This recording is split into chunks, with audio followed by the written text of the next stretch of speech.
हाँ, hello students, ये हमारा सिंपल हार्मोनिक मोशन का एर्थ लेक्चर है।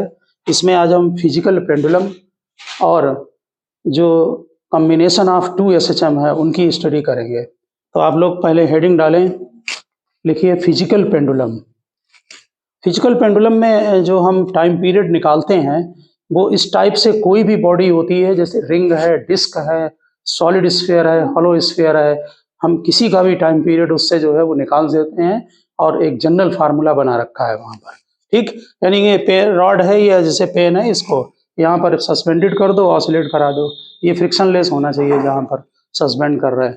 तो किसी का भी टाइम पीरियड निकाल लेंगे आप, कोई भी डिसेप्ड बॉडी बना लें इसका, लेकिन सीएम पता होना चाहिए। ठीक है, कोई भी बॉडी हो, रिजिड बॉडी, इसका सीएम मालूम होना चाहिए। और सस्पेंशन पॉइंट जो है ये वाला, इससे जो सीएम तक की लेंथ है वो लेंथ हमने एल ली हुई है। आप ऊपर हेडिंग डालें उसमें देखिए फिजिकल पेंडुलम। फिजिकल पेंडुलम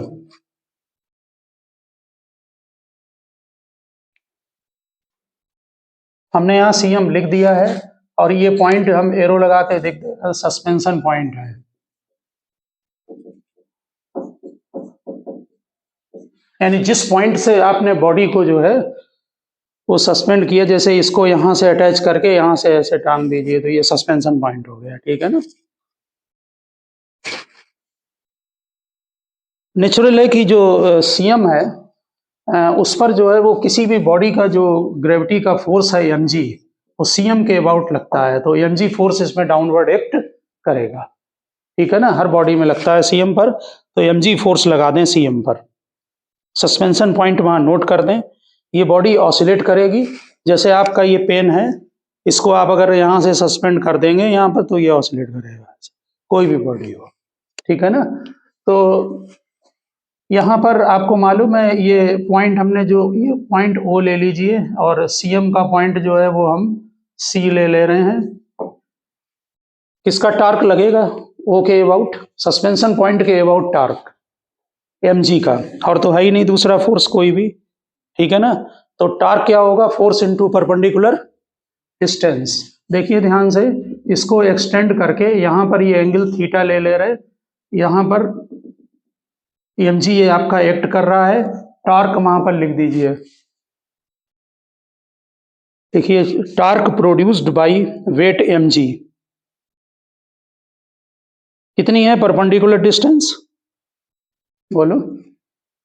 ये पॉइंट अगर हम P ले लें तो sine theta is equal to हो जाएगा BC अपान L। तो perpendicular distance BC is equal to L sine theta, torque is equal to mg into L sine theta. Check करें, माइनस लगाएं, L साइन थीटा मल्टीप्लाई करें। ठीक, अब torque tau is equal to क्या होता है? I alpha. इसको I alpha के इक्वल कर दें।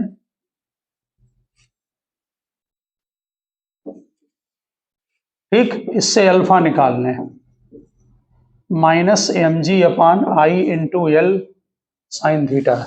और जैसा कि आप सभी डेरिवेशन में आपको मालूम होगा कि हम स्मॉल एंगल के लिए साइन थीटा को थीटा लिख देते हैं। ठीक है ना, और सभी ऑसिलेशन स्मॉल एंगल के लिए हैं। तो फॉर, आप ऊपर भी लिख सकते थे इसको, for small angle alpha is equal to minus mg L upon I into theta. आपका ये alpha proportional to minus theta हो गया, इसलिए एसएचएम करेगा। और जो क्वांटिटी थीटा के साथ आपने नोट कर रखी है वो ओमेगा स्क्वायर का काम करेगी, mg L अपान आई। आई क्या है, क्या होती है डिफिनेशन एसएचएम की? Minus omega square into theta. यहां लिख देना by definition of SHM, by definition of SHM. और कंपेयर करते हैं, यहां से ओमेगा स्क्वायर निकाल लें,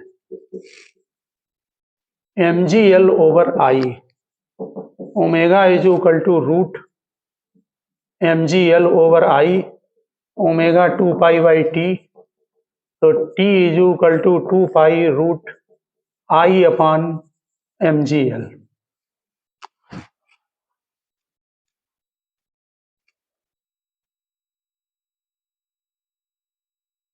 आई यहां पर क्या है, मोमेंट ऑफ इनर्शिया है, किस पॉइंट के अबाउट ना, जिस सस्पेंशन पॉइंट के अबाउट, क्योंकि उसी पॉइंट के अबाउट टॉर्क लिया गया है, ठीक है ना, इसलिए सस्पेंशन पॉइंट के about moment of inertia. L length है कहां से कहां तक, सस्पेंशन पॉइंट की सीएम तक लेंथ, ठीक। बाकी एमजी आपको मालूम है। यहाँ पर जो ये फार्मूला है इसको क्या करते हैं कि जो सिंपल पेंडुलम का फार्मूला होता है, क्या है सिंपल पेंडुलम का formula, T is equal to 2 pi root L over g, capital L लिख दिया यहाँ पर। इसको कंपेयर करके एक इक्विवेलेंट क्वांटिटी एल यहाँ पर निकाल लेते हैं, ध्यान दें, इक्विवेलेंट क्वांटिटी एल निकालेंगे, क्या होगा, एल किसके इक्वल होगा, आई अपॉन एम एल। ध्यान दें जरा इस बात पर, capital L is equal to होगा moment of inertia I upon M L, ठीक। ये जो मोमेंट ऑफ इनर्शिया है ये हमने किसके अबाउट लिया है, ओ के अबाउट। तो हम इसको यहां नोट कर सकते हैं, यही फार्मूला जो नोट कर रहे हैं यही आपको प्रैक्टिस में लेना है। सीएम के about moment of inertia M K square, ये क्या है, रेडियस ऑफ वाइब्रेशन, ठीक, प्लस शिफ्ट कर दें मास बॉडी का और L square divided by M L, जरा ध्यान देना। तो एल इज इक्वल टू, इसको पहले नोट करेंगे, एम एल में से ये कैंसिल हो गया, एल प्लस ये मास कैंसिल हो गया और के स्क्वायर बाई एल। हम इस फार्मूले से एल निकालेंगे, अभी निकाल के दिखाते हैं और सीधे इसमें डाल देते हैं। लर्न करने के लिए या हम कोई भी बॉडी का एक्चुअल डेरिवेशन नहीं करेंगे, कुल मिला के क्या करना है आपको एग्जाम के लिए, सीधे ये फार्मूला लर्न करना है, T is equal to 2 pi root L over G. इसमें एल क्या है ये लर्न रखना है, small L plus K square upon L. K क्या है, रेडियस ऑफ वाइब्रेशन है, और एल क्या है, सस्पेंशन पॉइंट से सीएम तक की लेंथ है। आपने कहां तक ये नोट कर लिया, ठीक, आप वो नोट करें, हम अभी दिखाते हैं दूसरा, इसके एग्जाम्पल बताते हैं अभी।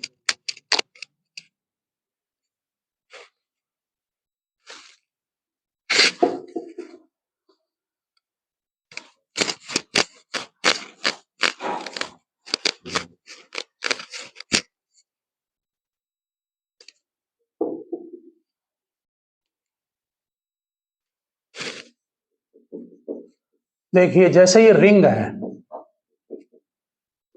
और हमने सस्पेंशन पॉइंट एक ओएस से लिख दिया है, ये सस्पेंशन पॉइंट है, ठीक है। इसका सीएम कहाँ होता है, ठीक बीच में, रेडियस आर है और सेंटर पर सीएम होगा। सबसे पहले के निकालेंगे, ठीक। स्मॉल एल कितना है जरा बताएं, इसका मोमेंट ऑफ इनर्शिया का फार्मूला क्या होता है रिंग का। अब सीएम के अबाउट जब भी एम के स्क्वायर लगाए तो सीएम के अबाउट एम आई कितना होता है, M R square.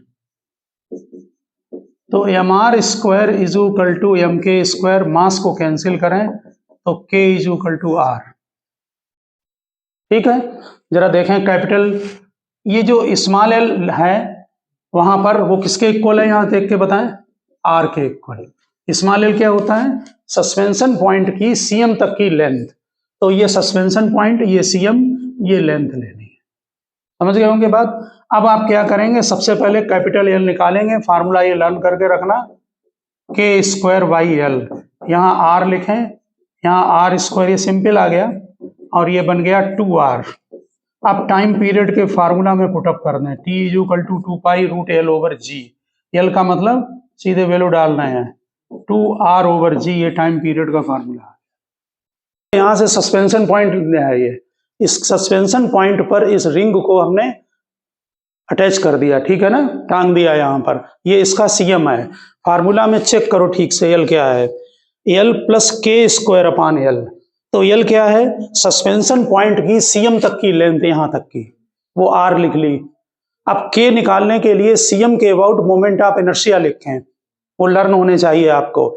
M R square is equal to M K square, mass cancel हुआ, के आ गया, ये दोनों वैल्यू वहां पर पुटअप करो, कैपिटल एल निकालो और ये फार्मूला है, सीधे सिंपल पेंडुलम वाला फार्मूला है, T is equal to 2 pi root L over ji.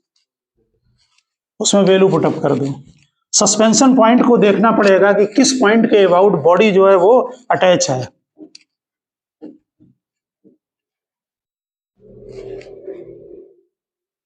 Second यहां पर लें, डिस्क ले रहे हैं। जरूरी नहीं, हमने सिंपल बनाने के लिए इनको हाईएस्ट पॉइंट पर अटैच किया है, ठीक है ना। तो जरूरी नहीं है, ये तो खैर रिंग है, बीच में अटैच कर ही नहीं पाओगे, लेकिन डिस्क को आप कहीं भी अटैच कर सकते हैं। तो सेकंड एग्जांपल लें, यहां पर ये डिस्क है, हम इसको हाईएस्ट पॉइंट पर ले रहे हैं, सीएम इसका बीच में, और ये सस्पेंशन पॉइंट, रेडियस इसकी आर ले रहे हैं। नेचुरल है कि स्मॉल एल आर के इक्वल हो गया सस्पेंशन पॉइंट की सीएम तक की लेंथ, ठीक है ना। अब मोमेंट ऑफ इनर्शिया का फार्मूला क्या होता है इसका? मोमेंट ऑफ इनर्शिया का फार्मूला क्या होता है? Half M R square. इसको एम के स्क्वायर के इक्वल कर दें डिस्क के लिए, तो half M R square is equal to M K square, mass को कैंसिल करें, K is equal to R upon root 2, ये बन गया। अब कैपिटल एल को कैलकुलेट कर लें, बहुत आसान मेथड है। अगर एक फार्मूला लर्न है, आप किसी का भी टाइम पीरियड कैलकुलेशन कर सकते हैं फार्मूले से, समझ गए ना। के की कैपिटल एल का formula L plus K square by L, L की जगह आर पुटअप करें, के स्क्वायर की जगह आर स्क्वायर बाई 2, आर ये दोनों कैंसिल हो गए, चेक कर लेना इसे, तो 3r बाई 2l आया। और फिर टाइम पीरियड के फार्मूले में पुटअप कर दें, T is equal to 2 pi root L over G. ज्यादातर फार्मूले आपको एल ओवर जी में बना के दिए गए हैं, जिससे कि आप को कैलकुलेशन में प्रॉब्लम ना आए, लर्न करने में प्रॉब्लम ना आए। ये बन गया, देखो T is equal to 2 pi root 3r upon 2g, ठीक है, अलग अलग। अब इसमें मान लीजिए सस्पेंशन पॉइंट यहाँ बीच में ले लें, तो फिर स्मॉल एल r बाई 2 हो जाएगा, ठीक है। सीधे से लर्न रखो, स्मॉल एल सीएम से सस्पेंशन पॉइंट तक की लेंथ है, डिस्टेंस है बीच की, ठीक है ना।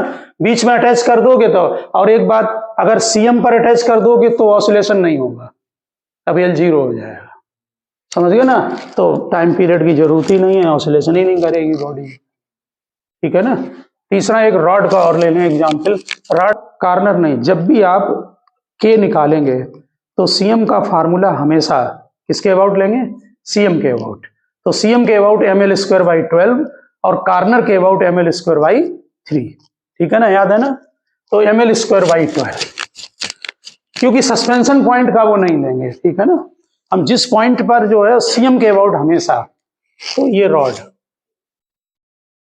इस रॉड को यहां पर फिक्स कर दो और इसका सेंटर ऑफ मास बीच में, ये सस्पेंशन पॉइंट, रॉड की लेंथ एल ले लो, ये वाला यहां पर आपका पॉइंट आ जाएगा, ये सीएम है, ठीक है। तो यहां पर इसकी जो लेंथ है कुछ चेंज कर दें, नहीं तो एल डेस ले रहे, ठीक है ना, क्योंकि वहां एल ले रखा है ना आपने। तो अब फार्मूला में हमें कैपिटल एल निकालना है, स्मॉल एल किसके इक्वल होगा बोलो? एल डेस बाई 2, ठीक है, यहां से यहां तक की लेंथ। अब मोमेंट ऑफ इनर्शिया इसके सीएम के अबाउट कितना होगा? एम एल स्क्वायर बाई 12, इसको आप एम के स्क्वायर के इक्वल कर दें, मास कैंसिल हो गया, K is equal to L डेस अपॉन 2 रूट 3, ठीक है। बहुत सिंपल केस है, अगर लगाएंगे तो बहुत आसानी से क्वेश्चन हो जाते हैं।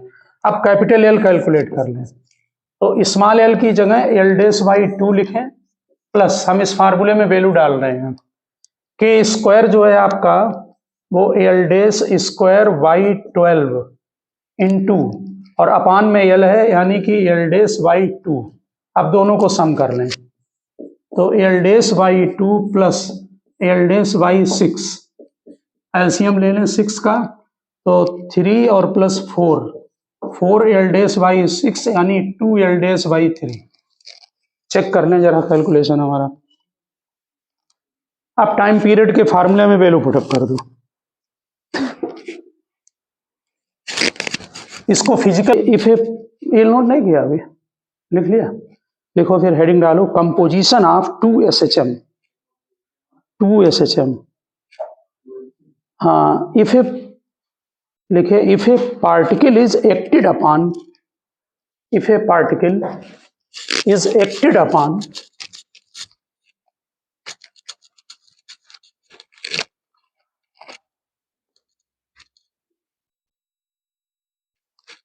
by two separate forces, if the particle is acted upon by two separate forces,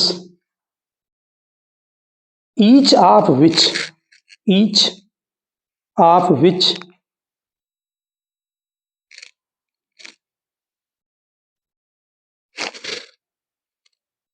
can produce a SHM, can produce a SHM.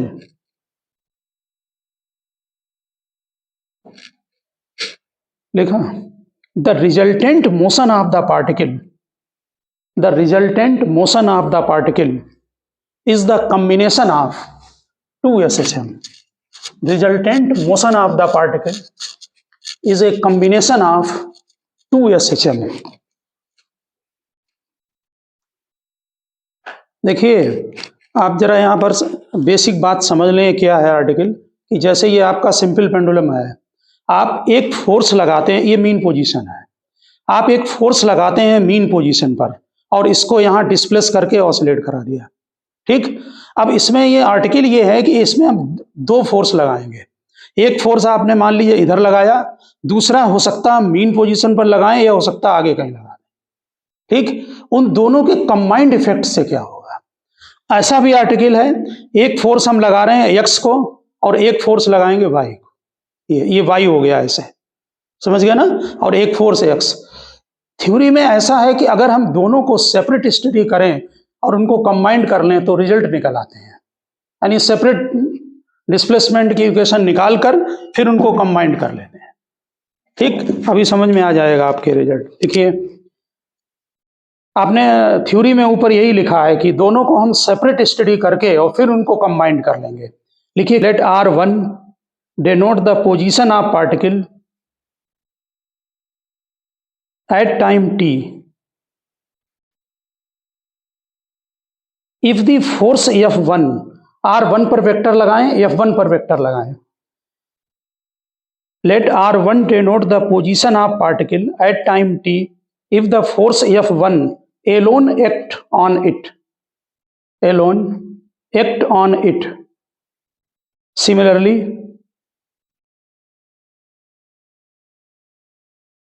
let R2 denotes, फिर R2 पर वेक्टर लगाएं, R2 denotes the position at time t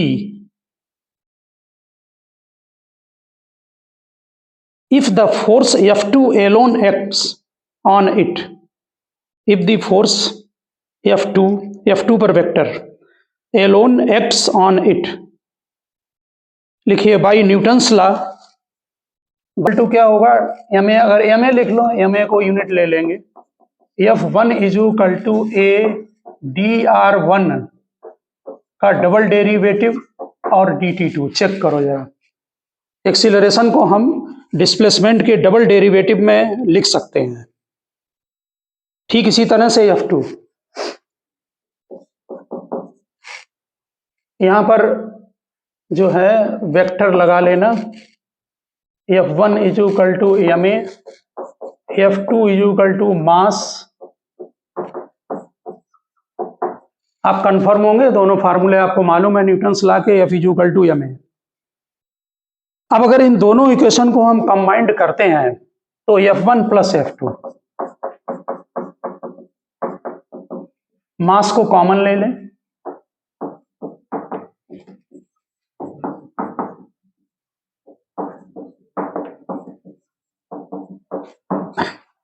इन दोनों motion को combined कर लिया।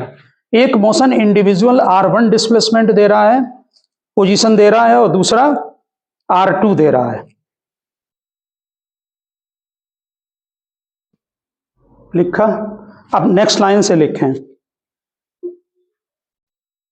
But F1 and F2 is the resultant force, but F1 plus F2 is the resultant force acting on the particle. F1 plus F2 is the resultant force acting on the particle. And so the position R of the particle. And so the position R पर vector लगाएं, of the particle when both the force act is given by F1 plus F2. Check करें जरा,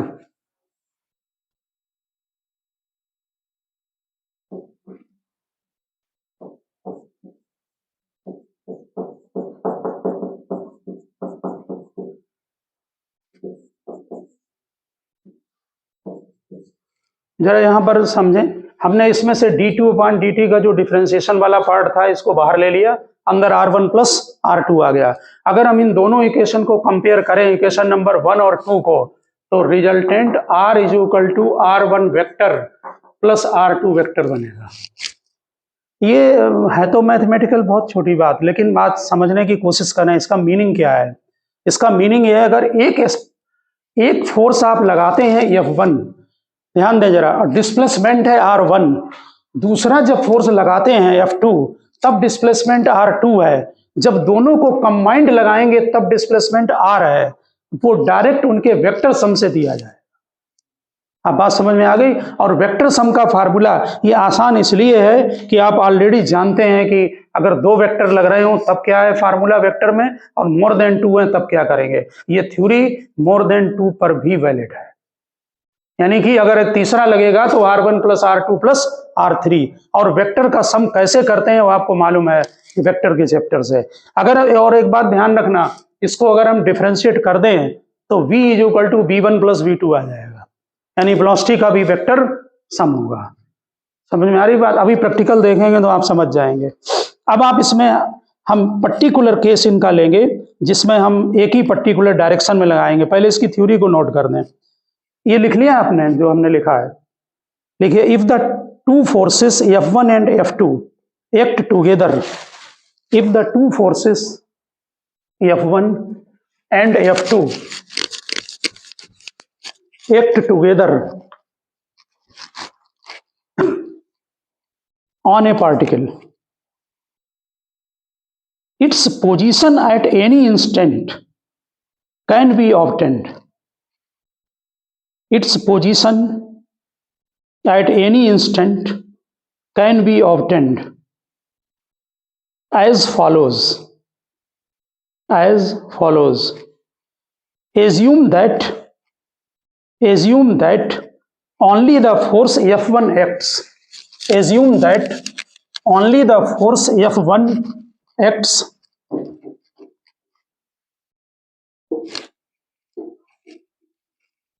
and find the position R1 at that instant. यानी assume करें कि केवल F1 लग रहा है और उसकी पोजीशन पता कर लें क्या है, ठीक। Then assume that only the force F2 acts, and find the position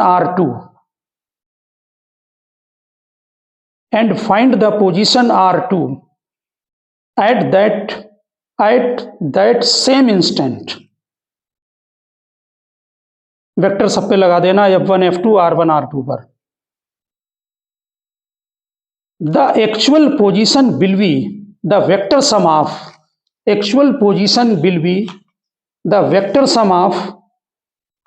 R1 and R2. Actual position will be the vector sum of R1 and R2. अब आप डालें केस 1। देखिए, forces act in the same direction. ये हमने generalised formula बना लिया है, अब इसका स्पेशल केस को करेंगे। लिखिए, first case, forces act in the same direction with same frequency, but phase and amplitudes are different. But phase and amplitudes are different. इस आर्टिकल का मीनिंग है, फर्स्ट आर्टिकल का, कि जो फोर्स एक्ट कर रहे हैं वो सेम डायरेक्शन को है। इसका मतलब या तो एक्स में होगा या वाई में। आप समझ गए? जैसे ये सिंपल पेंडुलम की बॉब है, अगर आप फोर्स इसमें एक्स को ऐसे लगाते हैं, एक डिस्प्लेसमेंट होता तो दूसरा लगाएंगे, वो भी इसी डायरेक्शन को। ठीक, तो जो इनके डिस्प्लेसमेंट है, अगर आप फर्स्ट फोर्स लगाते हैं तो उससे जो डिस्प्लेसमेंट है वो हमने एज्यूम किया कि x1 is equal to a sine omega t. इसमें a1 कर लें, ये y फर्स्ट फोर्स है, y first force. Second force लगाते हैं तब जो डिस्प्लेसमेंट की इक्वेशन आती है वो ओमेगा टी प्लस थीटा ली है हमने, बाई सेकंड फोर्स।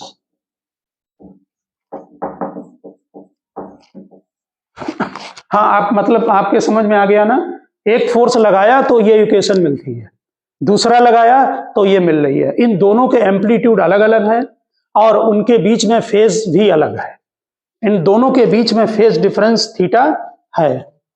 तो क्या होगा अगर इनका हम कंबाइंड कर दें? कैसे सम करेंगे इनका कंबाइंड? ये तो सीधे सीधे एक ही लाइन में है, तो इनका सम क्या होगा? कॉम्बिनेशन का एल्जेब्रिक सम। समझ गए ना? तो लिखिए the resultant displacement x is equal to x1 plus x2। इन दोनों को कंबाइंड कर लें, a1 sine omega t, a2 sine omega t plus theta.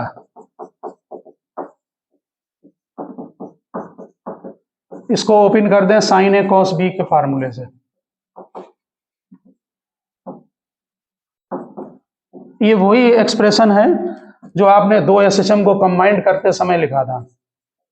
यहां साइन ओमेगा टी कॉमन ले लें, a1 plus a2 cos theta plus a2 cos omega t sine theta. इसमें value put up कर दें आप, a1 plus a2 cos theta की value r cos phi ले रहे हैं हम इसको। ये साइन है तो कॉस में लेना, याद होगा तो मैं लिया था उसमें। r कॉस फाई, यहां से a2 sine theta is equal to r sine phi. अब रिजल्टेंट डिस्प्लेसमेंट में इसकी वैल्यू पुटअप कर दें, r कॉमन हो गया, sine omega t cos phi plus cos omega t sine phi. ये बन गया r is equal to sine omega t plus phi. हाँ, पहले तो आप इसका रिजल्ट का मतलब बताएं। एक एक्सप्रेशन जब एक फोर्स लगा रहे थे तो डिस्प्लेसमेंट इससे मिला, दूसरा लगा रहे थे तो इससे मिला, दोनों लगा दिए तो जो रिजल्ट आया वो ये आया। ये क्या है? ये भी एसएचएम है, लेकिन इसका एम्पलीट्यूड चेंज हो गया। कितना हो गया? आर। इंडिविजुअल इसका a1 था, इसका a2 था, फेज चेंज हो गया, नया फेज आ गया फाई। कैसे मिलेगा आर? हाँ बोलो, इक्वेशन नंबर 1 और 2 को स्क्वायर करके ऐड कर दो तो cos square phi plus sine square phi 1 हो जाएगा। हो जाएगा तो इक्वेशन नंबर 1 का स्क्वायर कीजिए, 2 का स्क्वायर कीजिए और दोनों को ऐड कर दो तो r is equal to root. Actually में रिजल्ट बहुत आसान आते हैं, a1 square a2 square twice a1 a2 cos theta, और इनके बीच में जो एंगल है वो इन दोनों को डिवाइड कर दो तो tan phi is equal to a2 sine theta divided by a1 plus a2 cos theta. ये बन गया आपका नेट रिजल्टेंट।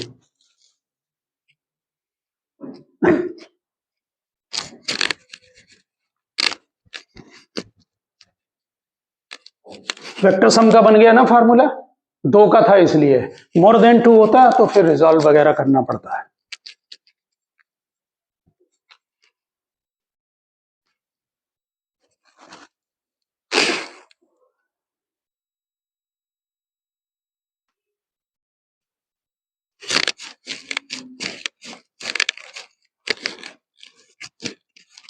इसका मतलब है कि अगर एक ही डायरेक्शन में दो फोर्स सेपरेट लगाते हैं और उनसे पार्टिकल एसएचएम करता है तो उसका जो रिजल्टेंट होगा वो भी एसएचएम करेगा, एम्पलीट्यूड चेंज हो जाता है।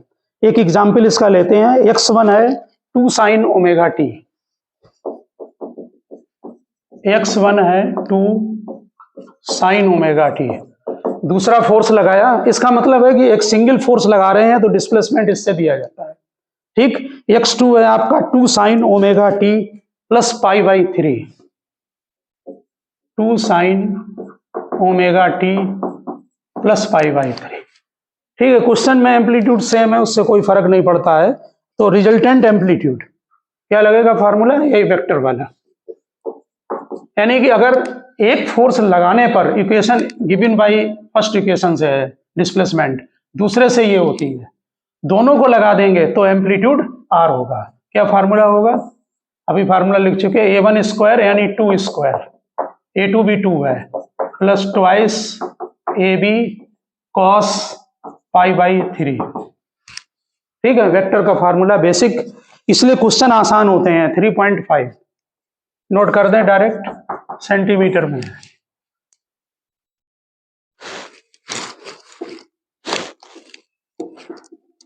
तो ये काफी आसान होते हैं क्वेश्चन, अगर सेपरेट क्वेश्चन में वैल्यू दी हो उनकी एम्पलीट्यूड को, उनका वेक्टर सम कर लो, रिजल्ट निकल आता है। लेकिन ये दोनों सेम डायरेक्शन को एक्ट कर रहे हैं, ठीक है, यानी ये दोनों एक्स में हैं, ठीक।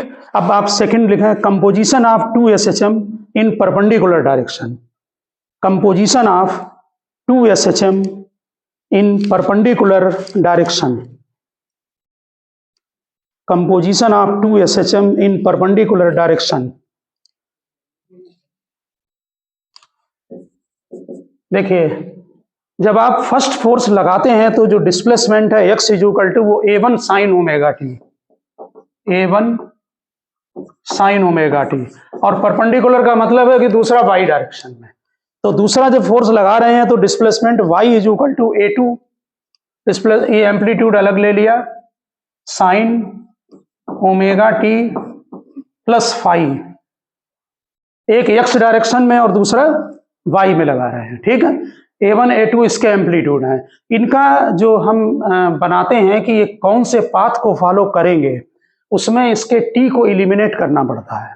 उसका हम डायरेक्ट रिजल्ट दे रहे हैं, वो आपको लर्न नहीं करना है, आपको एलिमिनेट कैसे करेंगे वो एग्जाम्पल से सीखना है। आप लिखिए, by solving we can find, by solving we can find x square upon a1 square plus y square upon a2 square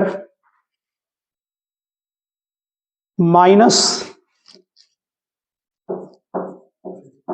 2xy upon a1 a2। आप एज इट इज नोट कर लें जो हम दे रहे हैं equation, cos phi is equal to sine square phi.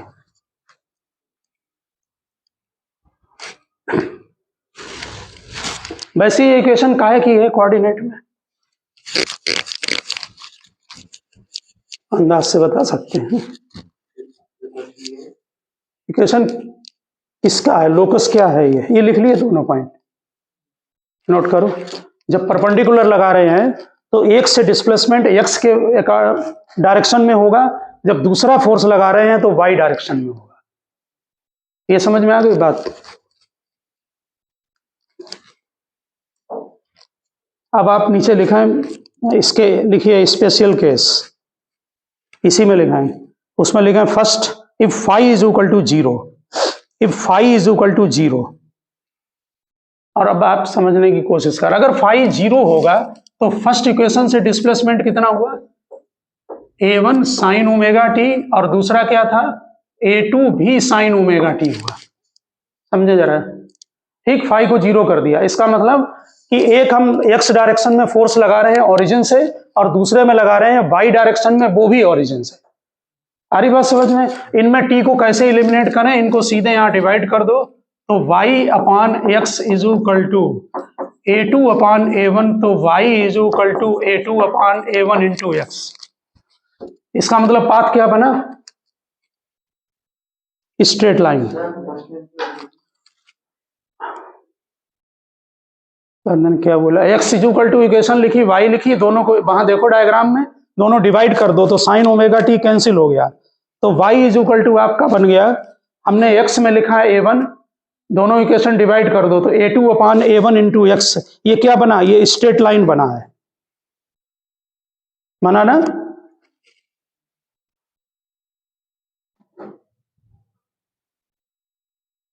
ठीक है ना। अब जरा यहां पर जरा समझें बात को, जैसे मान लो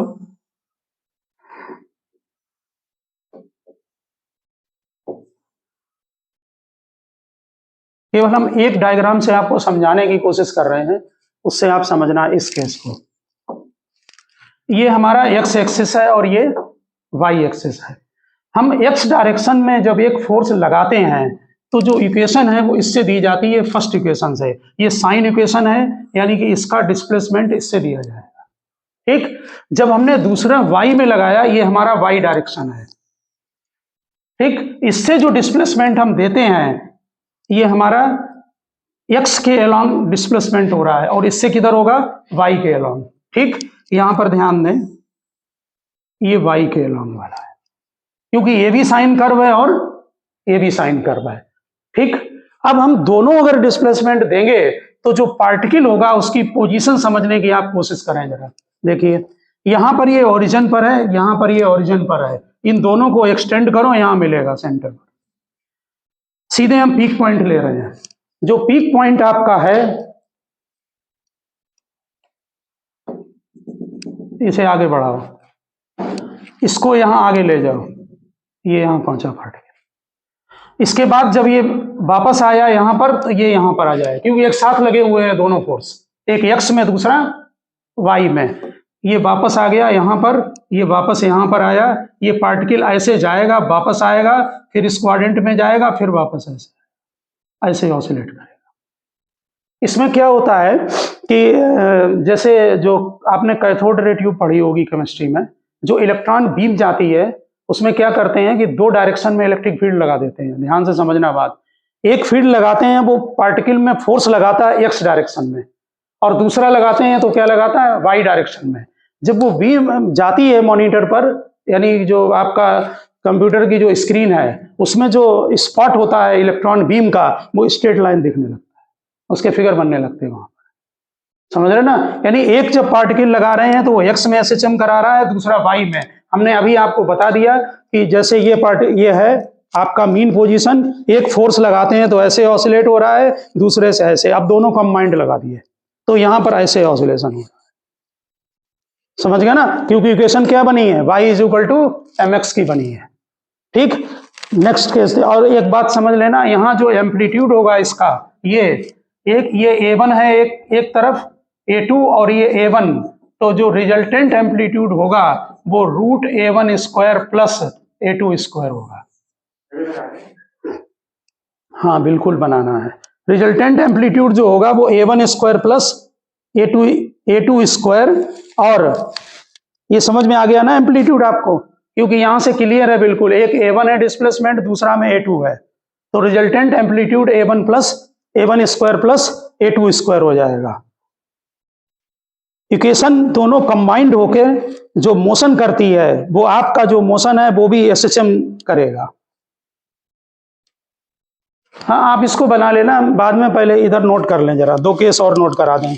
देखिए जरा सेकंड केस, अगर फेज डिफरेंस पाई हो, जरा बताएं फेज डिफरेंस अगर पाई है तो x किसके इक्वल होगा,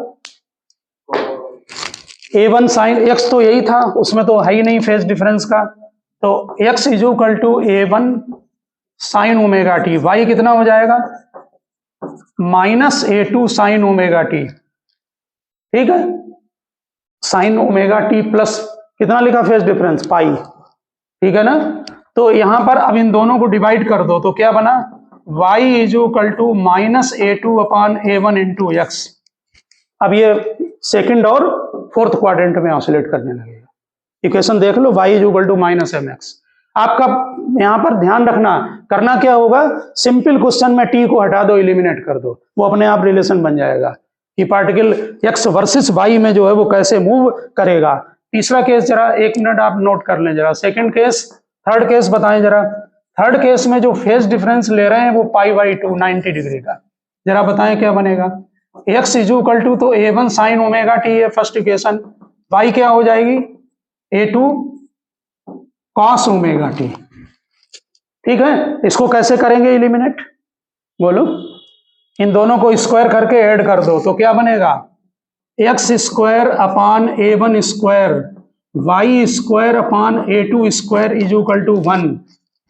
इलिप्स में मूव करेगा। अब एसएचएम नहीं करता है।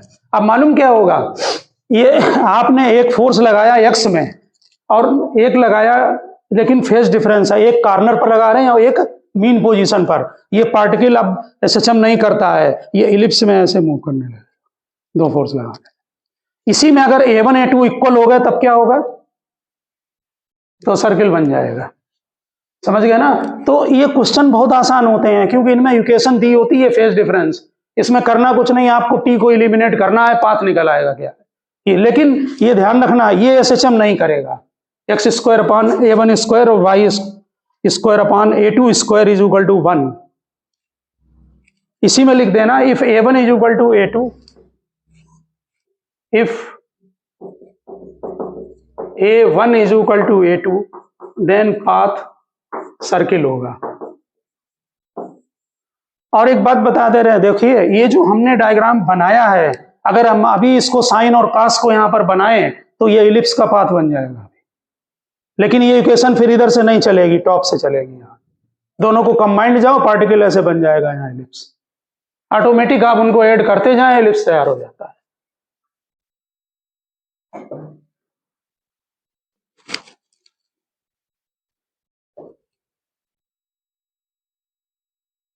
मुझे ना एक इसमें केवल एक एग्जाम्पल बता दो तो इसको हम क्लोज करें। देखिए R is equal to 2i plus 4j, जरा बताने ये मोशन हो रहा है इस लाइन, इसके अकॉर्डिंग टू, ये गिवन है, पाथ बताओ क्या होगा।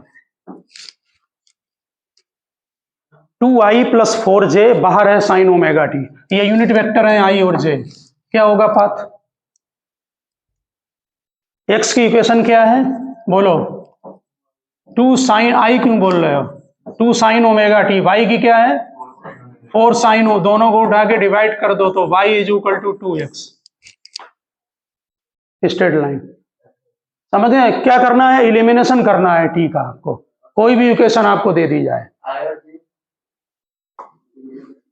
हाँ, इसमें जो हमने अभी आपको एक एग्जाम्पल बताया है कि जिसमें फेज डिफरेंस π/2 है, तो उसमें आप जरा ध्यान से देखें कि जो इक्वेशन होगी हमारी x इज इक्वल टू तो a1 साइन ओमेगा टी ले ली है, और दूसरे में आता था a2 sine omega t plus phi, phi की जगह हमने π/2 जब डाला तो ये कॉस फाई की इक्वेशन बन गई है।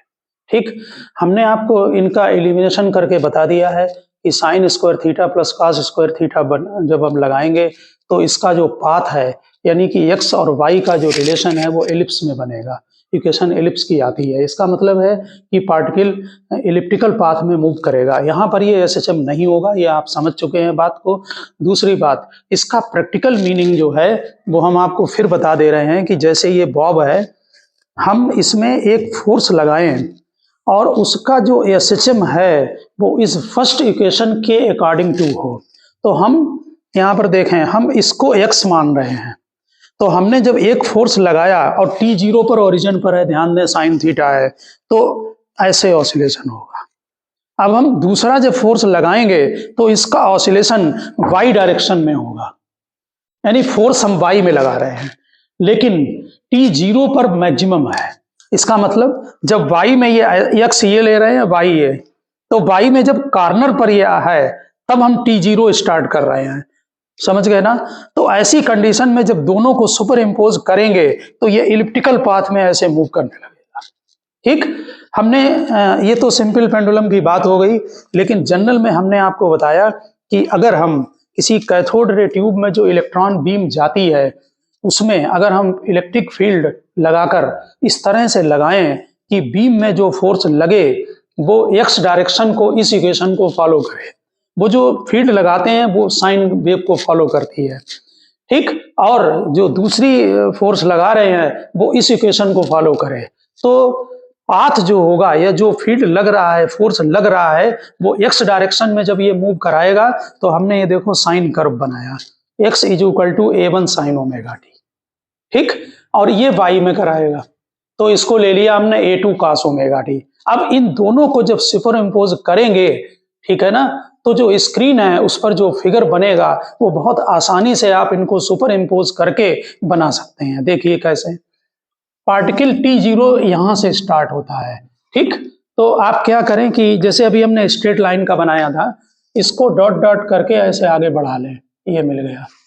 यहां पर स्टार्ट होता है, इसको डॉट डॉट करके आगे बढ़ाएं, इसका मतलब पार्टिकल यहां पर है T0 पर। ये पोजीशन A ले ली, अगर ये पोजीशन A है, ये A है, तो ये भी A आ गई। अब यहां पर ये आ गया ओरिजिन मीन पोजीशन पर, इसको आप आगे बढ़ाइए, ये लाइन आती। T/4 के बाद ये T/2 है, ये T/4, T/4 के बाद ये यहाँ पहुंचा, इसको आगे ले जाएं और ये आप इस पॉइंट को आगे ले जाएं, तो ये पॉइंट आपका यहाँ मिल रहा है, ठीक। इसके बाद ये जो पॉइंट आपका आ रहा है T/2 पर, इसको आगे आप ले जाएं तो ये इस लाइन को फॉलो करेगा और यहाँ पर इसको ले जाएं तो ये यहाँ पर, यानी ये पॉइंट आया, ये पॉइंट आया, ये आया, अब यहाँ आएगा और इनको अगर हम मिलाएं तो ये इलिप्स की तरह बनेगा। अगर A1 A2 इक्वल है तो सर्किल बन जाएगा और नहीं तो इलिप्स बन जाएगा। और साथ साथ में इसका मोशन भी पता लग जाता है क्योंकि ऐसे मूव कर रहा है क्लॉकवाइज। आप कोई भी, ये तो हमने प्रैक्टिकल बना के दिखाया है, अगर आप इनका एलिमिनेशन कर रहे हैं तो तब भी इक्वेशन इलिप्स की आ रही है। एक्स स्क्वायर, इनको स्क्वायर कर दें, A1 square y square upon A2 square is equal to 1, तो तब भी इक्वेशन ये इलिप्स की आती है, ठीक है ना। तो आप इससे भी देख सकते हैं बनाकर और ऐसे भी निकाल सकते हैं। इस टाइप के क्वेश्चन बहुत आसान होते हैं एलिमिनेशन वाले, उनमें आपको रिलेशन निकालना है बिटवीन x एंड y और ये देख लेना कि वो SHM कर रहा है या नहीं कर रहा है, ठीक है ना। और इन क्वेश्चन में बहुत अलर्ट रहना, जैसे ये दिया हुआ है कि 2 SHM हो रहे हैं किसी पार्टिकल पर, उसका डिस्प्लेसमेंट दिया जाता है इस इक्वेशन से, इसमें I प्लस जे है, A sign omega t plus B cos omega T. ध्यान से देखें, इसमें जो I के साथ में ये मल्टीप्लाई होगा पूरा टर्म और J के साथ भी मल्टीप्लाई होगा, इसका मतलब X और Y क्वांटिटी सेम है, इन दोनों को डिवाइड कर दें तो फिर Y is equal to X आ जाएगा।